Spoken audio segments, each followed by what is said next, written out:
ಉದಾಹರಣೆ ಕೊಡ್ತಾರೆ. ಒಂದು ಖಾಲಿ ಮಡಿಕೆ ಇಟ್ಟಿರಿ, ರೂಮಲ್ಲಿ ಒಂದು ಖಾಲಿ ಮಡಿಕೆ ಇಟ್ಟರೆ ಮಡಿಕೆ ಒಳಗೂ ಗಾಳಿ ಇದೆ, ಮಡಿಕೆ ಹೊರಗೇನೂ ಗಾಳಿ ಇದೆ. ಅದನ್ನು ನಾವು ಗಮನಿಸ್ತೀವಿ ಹೇಗೆ, ಇದು ಮಡಿಕೆ ಒಳಗಿನ ಗಾಳಿ, ಇದು ಮಡಿಕೆ ಹೊರಗಿನ ಗಾಳಿ ಅಂತ ಎರಡಾಯಿತು. ಟಳ್ಳಂತ ಮಡಿಕೆ ಒಡೆದ್ಬಿಡಿ, ಏನಾಗ್ತದೆ ಅವಾಗ? ಒಳಗಿನ ಹೊರಗಿನ ಗಾಳಿ ಒಂದೇ ಆಗುತ್ತೆ. ಹಾಗೆ ಬಾಹ್ಯದಲ್ಲಿ ಮಾತ್ರ ಅಲ್ಲ, ಒಳಗೂ ಅಂತರಂಗದಲ್ಲಿ ನಾನು ಅರಿವನ್ನು ತುಂಬಿಕೊಂಡಾದರೆ ಅದು ಮಾತ್ರ ಒಳ್ಳೆಯದು ಅಂತ ಹೇಳ್ತಾರೆ. ಕೆಲವೊಂದು ಸಲ ನಮ್ಮ ಅಜ್ಞಾನದ ಅರಿವು ಇರಬೇಕಾಗ್ತದೆ ನಮಗೆ. ಎಷ್ಟೋ ಸಲ ನಮಗೆ ಏನು ಗೊತ್ತಿಲ್ಲ ಅನ್ನೋದೇ ಗೊತ್ತಿಲ್ಲ. ಇಂಗ್ಲೀಷಲ್ಲಿ ಒಂದು ಭಾಳ ಚಂದದ ಮಾತಿದೆ, he who knows not and knows not he knows not, he is a fool shun him ಅಂತ. ಹೀ ಹೂ ನೋಸ್ ನಾಟ್, ಅವನಿಗೆ ಗೊತ್ತಿಲ್ಲ. Knows not he knows not, ಗೊತ್ತಿಲ್ಲ ಅಂತೂ ಗೊತ್ತಿಲ್ಲ ಅವನಿಗೆ. ಹೀ ಈಸ್ ಅ ಫೂಲ್ ಶನ್ಯಮ್, ಹುಚ್ಚಿದ್ದಾನೆ, ಬಿಟ್ಬಿಟ್ರಿ, ಅವ್ನು ಹಚ್ಕೊಳ್ಳೋಕೆ ಹೋಗಬೇಡಿ. He who knows not and knows he knows not, he knows not, ಅವನಿಗೆ ಗೊತ್ತಿಲ್ಲ, ಆದರೆ ಗೊತ್ತಿಲ್ಲ ಅಂತ ಗೊತ್ತಿದೆ ಅವನಿಗೆ. He is innocent, teach him, ಅವನಿಗೆ ಕಲಿಸಿ. He who knows and knows he knows, he is wise, follow him ಅಂತ.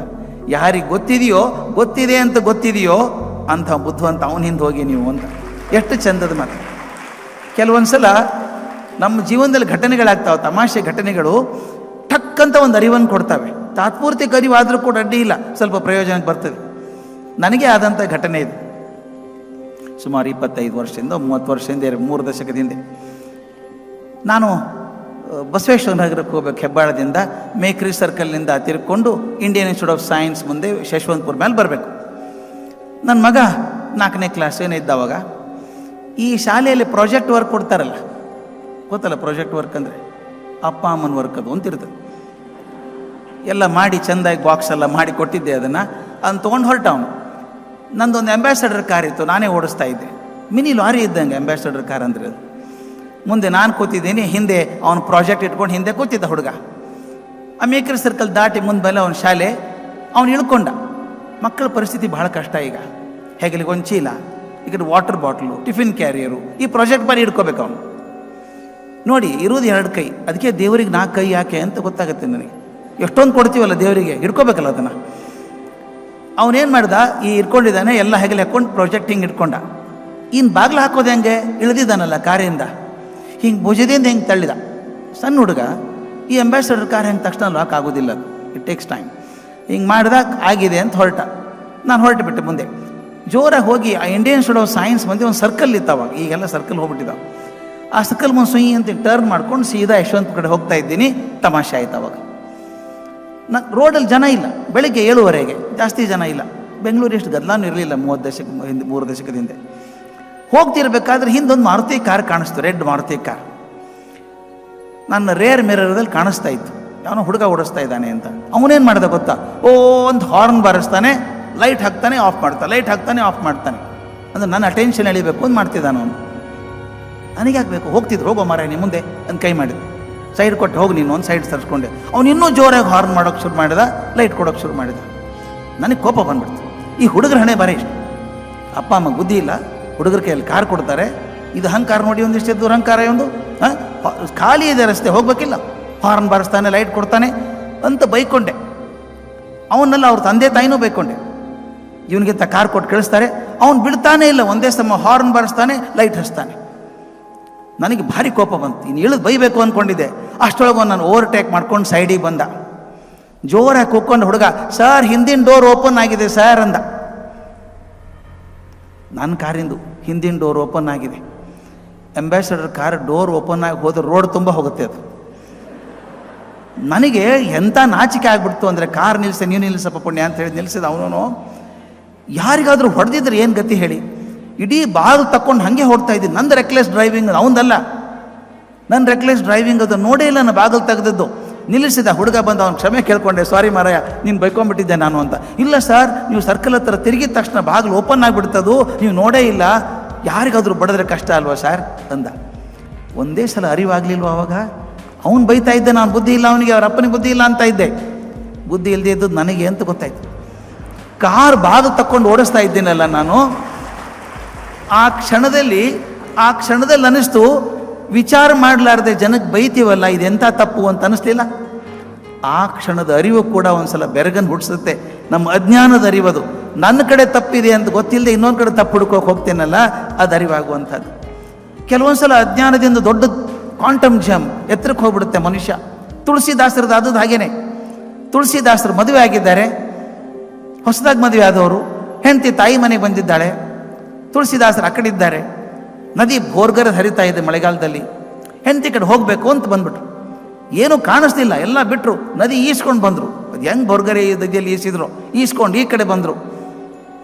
ಹೆಂಡತಿ ಅಟ್ಟದ ಮೇಲೆ ಇದ್ದಾಳೆ, ಮಾವು ನೆಬ್ಸೋಂಗಿಲ್ಲ, ಎಬ್ಸೋದು ಬೇಡ, ಏನು ಮಾಡಬೇಕು, ಮೇಲೆ ಹತ್ತಬೇಕು. ನೋಡಿದ್ ಯಾವುದೊಂದು ಹಗ್ಗ ಜೋತ್ ಬಿದ್ದಿತ್ತು, ಹಗ್ಗ ಹಿಡ್ಕೊಂಡು ಹತ್ತಿಬಿಟ್ರು. ಹತ್ತಿ ಮೇಲೆ ಹೋದಾಗ ಹೆಂಡತಿ ಹೇಳ್ತಾಳೆ, ಹೆಂಗೆ ಬಂದ್ರಿ, ನದಿ ಭಾರಿ ಮಹಾಪೂರ ಇದೆಯಲ್ಲ ಅಂತ. ಅದೇನು ಗೊತ್ತಾಗಲಿಲ್ಲ ನನಗೆ, ನೀನು ನೆನಪಾಯ್ತು ಬಂದ್ಬಿಟ್ಟೆ ಅಂದರು. ಮೇಲೆ ಹೆಂಗೆ ಬಂದ್ರಿ ಅಂತ ಹಗ್ಗ ಕಟ್ಟಿದ್ರು, ಹಗ್ಗ ಇಲ್ಲ, ನೋಡಿದ್ರೆ ಹಾವದು.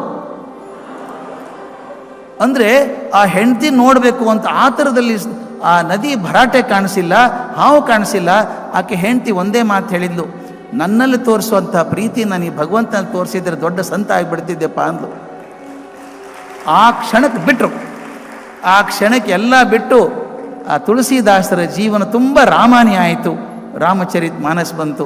ಇಡೀ ಜೀವನನೇ ರಾಮನ ಚರಿತ್ರೆ ಮಾಡೋದ್ರಲ್ಲಿ ನಿರ್ಮಾಣ ಆಯಿತು. ಒಬ್ಬ ಸಂತ ಆಗೋದ. ಒಂದು ಘಳಿಗೆಗೆ ಬಂದಂಥ ಅರಿವು, ಆ ಅರಿವು ನಮಗೆ ಬೆರಗನ್ನು ಹುಟ್ಟಿಸುತ್ತೆ. ಅಂಥ ಬೆರಗು ಬರೋದು ಯಾವಾಗ, ನಮ್ಮ ಅಜ್ಞಾನವನ್ನು ಕಂಡಾಗ. ಇನ್ನೊಂದು ವಿಚಿತ್ರ ಇದೆ, ಇದು ನಮಗೆ ನಮ್ಮಲ್ಲಿರುವಂಥ ಶಕ್ತಿಯ ಅರಿವು ಆಗೋದು ಯಾವಾಗ ಗೊತ್ತಾ, ಮತ್ತೊಬ್ಬರು ಹೇಳಿದಾಗ. ಕೆಲವು ಸಲ ನಮ್ಗೆ ಗೊತ್ತೇ ಇರಲ್ಲ ನಮ್ಮ ಶಕ್ತಿ ಏನಿದೆ ಅಂತ. ಸಿಂಪಲ್ ಒಂದೇ ಉದಾಹರಣೆ, ಜಾಸ್ತಿ ಹೇಳೋಕೆ ಹೋಗಲ್ಲ, ಒಂದೊಂದೇ ತೊಗೊಂಡು ಹೋಗ್ತೀನಿ. ಆಂಜನೇಯ, ಪುಟ್ಟ ಹುಡುಗ ಆಂಜನೇಯ ಇದ್ದಾಗ ವಿಪರೀತ ಗಲಾಟೆ ಮಾಡ್ತಿದ್ದ. ರಾಮಾಯಣ ಕಥೆ ನಿಮ್ಗೆ ಗೊತ್ತು, ವಿಪರೀತ ಗಲಾಟೆ ಮಾಡ್ತಿದ್ದ. ಇವರು ನಮ್ಮ ಋಷಿಗಳಿಗೆ ಯಜ್ಞ ಮಾಡೋಕ್ಕೆ ಕೊಡ್ತಿರ್ಲಿಲ್ಲ, ಭಾಳ ತೊಂದರೆ ಆಗ್ತಿತ್ತು. ಅದಕ್ಕೆ ಅವರಂದರು, ನೀನು ಉಪದ್ವ್ಯಾಪ್ತನ ಸ್ಟಾಪ್ ಮಾಡು, ಬಂದ್ ಮಾಡು, ನೀನು ಶಕ್ತಿ ಅರಿವು ನಿನಗೆ ಆಗೋದು ಬೇಡ ಅಂತ ಶಾಪ ಕೊಟ್ಟರು.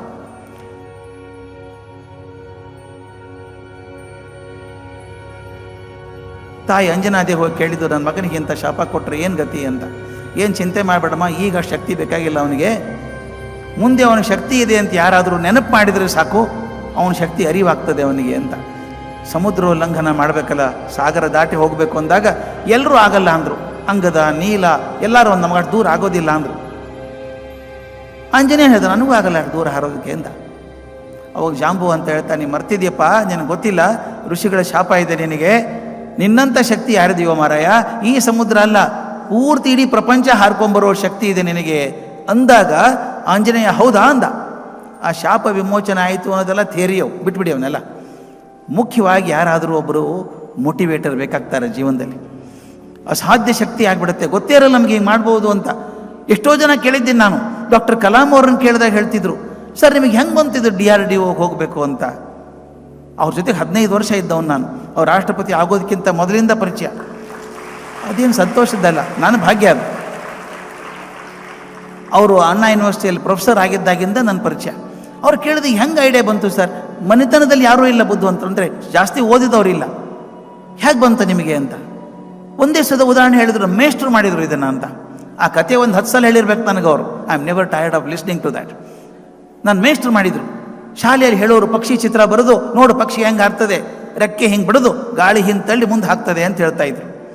ಆದರೆ ಮೇಷ್ಟ್ರು ಎಷ್ಟು ಒಳ್ಳೆಯವರು ಅಂದರೆ, ಜಾಸ್ತಿ ವಿಷಯ ಗೊತ್ತಿರಲಿಕ್ಕಿಲ್ಲ ಅವ್ರಿಗೆ, ಈಗ ಗೊತ್ತಾಗುತ್ತೆ ನನಗೆ. ಆದರೆ ದಿನ ಬಂದು ಹೇಳೋರು, ಮಕ್ಕಳೇ ಇಲ್ಲೇ ಇರಬೇಡ್ರು, ಜಗತ್ತು ಭಾಳ ದೊಡ್ಡದು, ಹೋಗ್ರಿ ಜಗತ್ತು ಹುಡುಕ್ರಿ, ನೀವು ಅಲ್ಲಿ ಹೋಗಬೇಕು, ಹಾರಬೇಕು ಮೇಲೆ ಅಂತ ಹೇಳಿಬಿಟ್ಟು ಒಂದ್ಸಲ ಪಕ್ಷಿಯ ಬಗ್ಗೆ ಹೇಳಿದರು. ನಾನು ಹೋಗಿ ಕೇಳಿದೆ ಅವ್ರಿಗೆ, ಸಮುದ್ರ ದಂಡೆ ಮೇಲೆ ನಿಂತ್ಕೊಂಡಾಗ, ಸರ್ ನೀವು ಪಕ್ಷಿಯ ಬಗ್ಗೆ ಹೇಳಿದ್ದೇನೋ ಸರಿ, ಗಾಳಿ ಹಿಂದೆ ತಳ್ಳಿ ಪಕ್ಷಿ ಮುಂದೆ ಹೋಗ್ತದೆ ಅಂತ ಸರಿ, ಆದರೆ ವಿಮಾನ ರೆಕ್ಕೆ ಬಡಿಯೋದೇ ಇಲ್ಲಲ್ಲ, ಹಿಂಗೆ ಇರುತ್ತೆ, ಮತ್ತು ತುಂಬ ಸಾಮಾನು ಇರ್ತದೆ, ಜನ ಇರ್ತಾರೆ, ಅದು ಹೆಂಗೆ ಹಾರ್ತದೆ ಅಂತ ಕೇಳಿದೆ.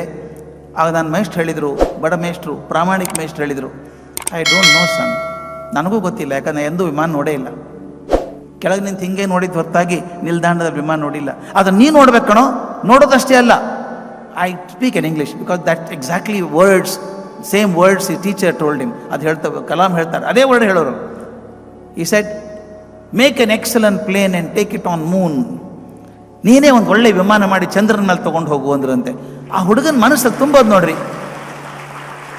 ಆ ಹುಡುಗ ಬೋಟ್ ಕಟ್ಟೋರ ಮನೆಯಲ್ಲಿ ಬೆಸ್ತರ ಜೊತೆಗೆ ಬದುಕುವಂಥ ಹುಡುಗನಿಗೆ ಆ ಮೇಷ್ಟ್ರು ತುಂಬಿದಂಥ ಕನಸು ಎಂಥ ದೊಡ್ಡದು. ಸಣ್ಣ ಕನಸು ಹಾಕಬೇಡಿ. ಅದಕ್ಕೆ ಕಲಾಂ ಯಾವಾಗಲೂ ಹೇಳ್ತಿದ್ರು, small dream is a crime, small dream is a crime, big aim big. ಅವ್ರು ಹೇಳಿದ ಎಷ್ಟು ಚಂದ ಹೇಳಿದ್ರು ಅಂದರೆ, ಹೇಳಿದ್ರಂತೆ, ಒಂದು ಒಳ್ಳೆ ವಿಮಾನ ಮಾಡಿ ಚಂದ್ರನ ಮೇಲೆ ತೊಗೊಂಡು ಹೋಗು ಅಂತ. ಕೂತ್ಕೊಂಡ್ಬಿಡುತ್ತೆ ಮನಸ್ಸಿನಲ್ಲಿ, ವಿಮಾನ ಮಾಡಬೇಕು. ಪೇಪರ್ನಲ್ಲಿ ಬರೋ ವಿಮಾನ ಚಿತ್ರ ಕಟ್ ಮಾಡೋದು, ಪುಸ್ತಕ ಕಾಣಿಸೋದು. ಅದು ಕಾಡ್ಬಿಡ್ತು. ಮದ್ರಾಸ್ ಕ್ರಿಶ್ಚಿಯನ್ ಕಾಲೇಜ್ಗೆ ಹೋದರು, ಅಲ್ಲಿ ಹೋದರು, ನಾಸಾಗೆ ಹೋದರು, DRDO ಚೇರ್ಮನ್ ಆದರು, ಕೊನೆಗೆ ರಾಷ್ಟ್ರಪತಿ ಆದರು.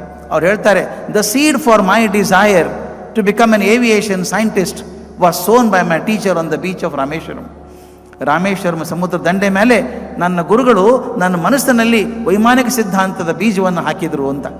ಎಲ್ಲೋ ಒಂದು ಹಾಕಿದ ಬೀಜ ದೊಡ್ಡ ಮರವಾಗಿ ಬೆಳೀತಲ್ಲ.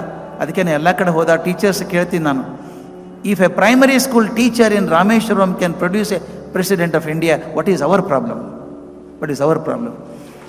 ಒಂದೇ ಆ ಮೇಷ್ಟ್ರ ಮನಸ್ಸಲ್ಲಿದ್ದಂಥ ಪ್ರೀತಿ ಇದೆಯಲ್ಲ ವಿದ್ಯಾರ್ಥಿಗಳ ಬಗ್ಗೆ, ಅದರ ಒಂದು ಅಂಶ ನಮ್ಮಲ್ಲಿದ್ದರೆ ಸಾಕು, we can also produce top class people. ಅದಕ್ಕೆ ಹೇಳ್ತಾರೆ, ಶಕ್ತಿಯ ಅರಿವು ನನಗಾಗಬೇಕಾದ್ರೆ ಯಾರೋ ಒಂದು ಪ್ರಚೋದನೆ ಬೇಕಾಗುತ್ತೆ ಅಂತ. ಇನ್ನೊಂದು ವಿಚಿತ್ರ ಅಂದರೆ, ಅರಿವಾಗೋದು ಹೇಗೆ ಅಂತ ನಾನು ಹೇಳಿದೆ. ಮೊದಲು ಅರಿವಾಗಬೇಕಾದದ್ದು ಅಜ್ಞಾನದ ಅರಿವಾಯಿತು, ಎರಡನೇದು ಶಕ್ತಿ ಅರಿವು ಮತ್ತೊಬ್ಬರಿಂದ ಆಯಿತು, ಇನ್ನೊಂದು ಮೂರನೇದು ಮತ್ತೊಬ್ಬರ ಅಶಕ್ತತೆ ಕೂಡ ನಿಮಗೆ ಅರಿವಿಗೆ ಕಾರಣ ಆಗುತ್ತೆ. ನೀವೇನೋ ಕೆಲವು ಹುಡುಗರು ನೋಡ್ಬೇಕು, ನಮ್ಮ ಕಡೆಯಿಂದ ಆಗಲ್ಲ ಸರ್, ಇದು ಆಗೋಲ್ಲ, ನಮ್ಮ ಕಡೆಯಿಂದ ಇದು ಮಾಡೋಕ್ಕೆ ಆಗಲ್ಲ ಅಂತಿರ್ತಾರೆ. ಇನ್ನೊಬ್ರು ಮಾಡಿದಾಗಲ್ಲ, ಇವನ್ನ ಅವು ಮಾಡೋದು ನಮ್ಗೆ ಯಾಕೆ ಮಾಡೋಕ್ಕಾಗಲ್ಲ? ಜೀವನದಲ್ಲಿ ಕೆಲವು ಒದ್ದಾಡೋ ನೋಡ್ಬೇಕು, ಎಷ್ಟೊಂದು ಕಷ್ಟಪಡ್ತಾರೆ ಜನ. ಅಲ್ಲ, ಆ ಕಷ್ಟಪಡೋರೇ ಸಂತೋಷವಾಗಿರ್ಬೇಕಾದ್ರೆ ನಾವ್ಯಾಕೆ ಒದ್ದಾಡಬೇಕು ಅಂತ ಧೈರ್ಯ ಬರಲ್ವಾ? ಈ ಅರಿವು ಆಗೋದು ಮತ್ತೊಬ್ಬರ ಅಶಕ್ತತೆಯನ್ನು ಕಂಡಾಗ. ನಾನು ಒಂದು ದಕ್ಷಿಣ ಕೊರಿಯಾದ ಒಂದು ಕತೆ ಕೇಳಿದ್ದೆ, ಭಾಳ ಚಂದ ಕತೆ, ಪುಟ್ಟ ಕತೆ, ನೀವು ಪ್ರಯೋಜನ ಆಗುತ್ತೆ, ಬಳಸ್ಕೊಳ್ಳಿ ಯಾವಾಗದು. ತೀರಾ ಸಣ್ಣ ಕತೆ ಅದು. ಕಾಡಿನಲ್ಲಿ ಎಲ್ಲ ಪ್ರಾಣಿಗಳಿರ್ತಾವಲ್ಲ, ಹುಲಿ, ಸಿಂಹ, ಕರಡಿ, ಆನೆ, ಎಲ್ಲ ಪ್ರಾಣಿಗಳು, ಜಿಂಕೆ ಇತ್ತು, ಮೊಲಗಳು ಇದ್ದು. ಆ ಮರದಲ್ಲಿ ತುಂಬ ಮೊಲಗಳಿತ್ತಂತೆ. ಮೊಲ ನಿಮ್ಗೆ ಗೊತ್ತು, ಪಾಪ ಭಾಳ ಹೆದರ್ಪುಕ್ಕ ಪ್ರಾಣಿ ಅದು, ಭಾಳ ತುಂಬ ಸುಂದರವಾದದ್ದು, ಆಕರ್ಷಣೀಯವಾದದ್ದು, ಟಪ ಟಪ ಹಾರ್ಕೊಂಡು ಗುಂಪಾಗಿ ಹೋಗುವಂಥ ಪ್ರಾಣಿಗಳು, ತುಂಬ ಜೋರಾಗಿ ಬೆಳಿತಾವು.